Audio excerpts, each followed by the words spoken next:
এই 10টা কাজ আপনার পার্সোনালিটি নষ্ট করে, তাই নিজের ব্যক্তিত্ব রক্ষা করতে চাইলে এই কাজগুলো কখনোই করবেন না। নাম্বার 1, কথায় কথায় হাসবেন না। যারা পরিবেশ রিড করতে পারে না অথবা ভেতরে ভেতরে ইনসিকিউর থাকে, তারাই খাপ খাওয়ানোর জন্য কথায় কথায় হাসে, যা ইনস্ট্যান্টলি আপনার গুরুত্ব কমিয়ে দেয়। মনে রাখবেন, সাইলেন্স ইজ পাওয়ার। নাম্বার 2, অতিরিক্ত শেয়ার করবেন না। অল্প পরিচয়ে নিজের হারির খবর, অতীত অথবা দুর্বলতা অন্যের সামনে বলে ফেলাটা নিজের ব্যক্তিত্ব হালকা করে দেয়। আপনি যতটা আনপ্রেডিক্টেবল থাকবেন, মানুষের কাছে ততটাই ইন্টারেস্টিং থাকবেন। নাম্বার 3, অসম্মান টলারেট করবেন না। অনেকেই মিষ্টি কথায় অথবা মজার ছলে আপনাকে খোটা দিয়ে কথা বলবে, যাকে সাইকোলজিতে মাইক্রো অ্যাগ্রেশন বলা হয়। এটাকে জাস্ট মজা ভেবে হজম করে ফেলবেন না। যেখানে আপনার আত্মসম্মানে লাগবে, সেখানে আপনার বডি ল্যাঙ্গুয়েজ ও ভদ্র ভাষায় বুঝিয়ে দিন যে বিষয়টা আপনার ভালো লাগেনি। মানুষ শক্তের ভক্ত, নরমের জম। This is actually true. Number 4, ডিসিশনের জন্য অন্য কারো দিকে তাকিয়ে থাকবেন না। এটাকে বলা হয় অ্যাপ্রুভাল এডিকশন। যারা ছোট বড় সবকিছুতেই অন্যের মতামতের অপেক্ষায় থাকে, সমাজ তাদেরকে মেরুদণ্ডহীন ভাবে। নিজের ডিসিশন নিজে নেওয়া এবং সেটা ভুল হলেও অ্যাকাউন্টেবিলিটি নেওয়ার মতো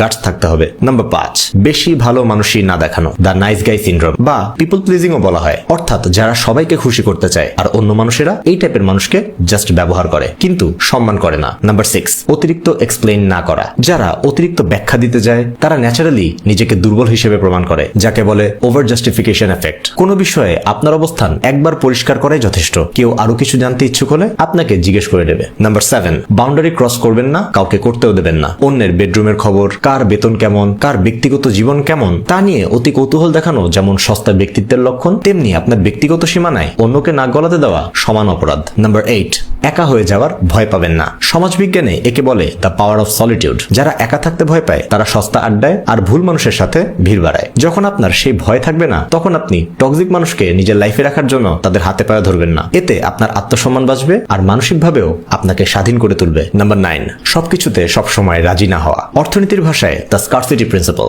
অর্থাৎ দুষ্প্রাপ্যতা